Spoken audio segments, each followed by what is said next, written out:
Geek Army. My name is Chris the Comic Vet. Hope this video finds you safe and well. If this is your first time finding my channel, I'm going to kindly ask you to hit that like button. Make sure that you get a comment ready. Let me know what you think is the favorite book I'm about to show. If you haven't subscribed, please consider doing so. What I'm going to do for this particular video is highlight my collection of The Amazing Spider-Man issue number 41 through number 50.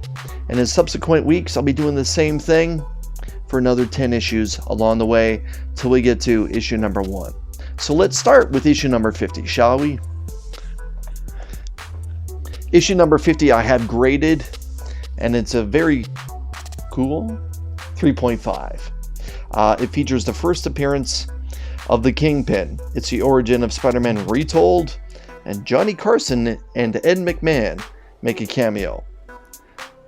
This is Spider-Man issue number 50. Spider-Man No More. That classic iconic cover has been homaged countless times now over the years.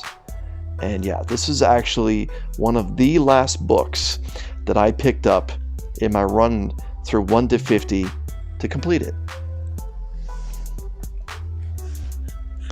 Up next, in a 6.0, it's Amazing Spider-Man issue number 49, featuring the Vulture, Blackie, Drago, and Kraven have an appearance. You name it, this one's got it. So this one, again, is in a very nice 6.0, featuring the Vulture and my favorite ASM Rogue Gallery villain, Kraven, on the cover.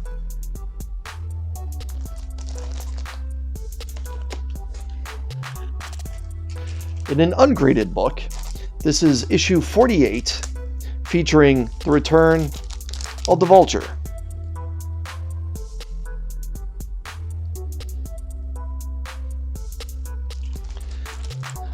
So these ungraded books will eventually be cleaned and pressed and graded in the very near future.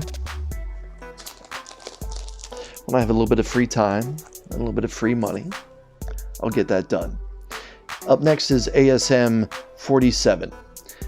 In a very nice 6.5, it features an appearance of Kraven and the Green Goblin in a flashback cameo.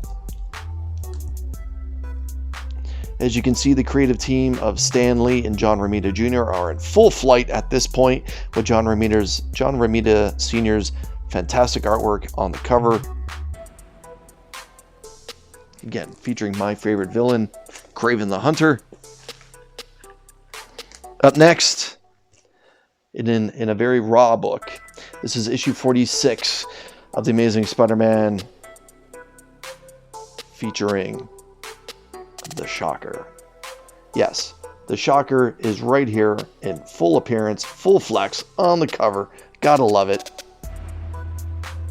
And the word balloon that's here is, who says this isn't the Marvel age of vile new villains? You and Spidey are about to be jolted by the sinister Shocker.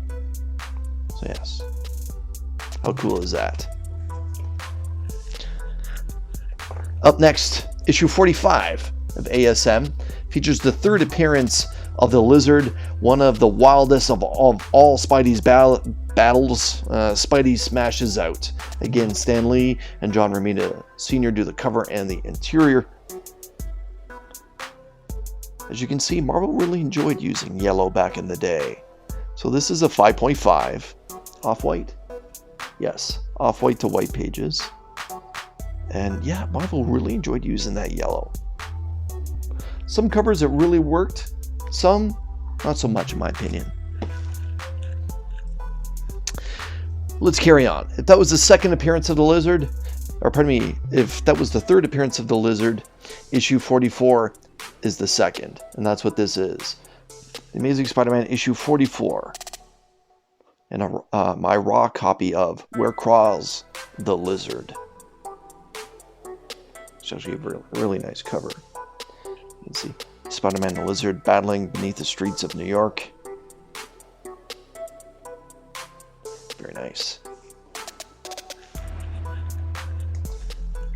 Up next, in a CGC 4.0, The Amazing Spider-Man issue 43, the first full appearance of Mary Jane Watson, the origin of the Rhino, Colonel Jameson, Matt Murdoch, and Dr. Kurt Connors all have cameos.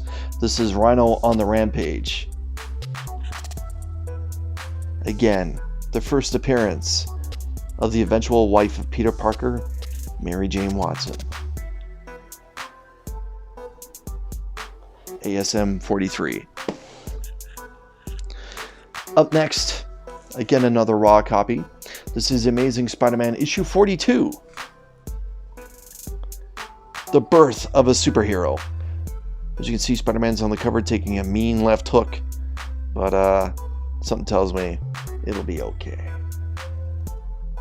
Yeah, this is another dark cover. Trying to get this book in a very high grade is going to be a challenge. This one I think is going to be somewhere between a 3.0 and a 4.5. Maybe it's going to need a little bit of cleaning. It's going to need a little bit of pressing. If it comes back anything higher than a 3, I'll be happy. And the last book I'm going to show for this episode of my personal collection of the Amazing Spider-Man issue number 1 all the way through issue number 50 is the Amazing Spider-Man issue number 41. Another big time key. This is the final book that I picked up to complete my ASM run.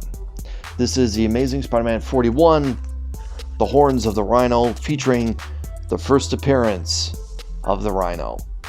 So this copy is, let's see, I don't want to say rough, but it's been enjoyed.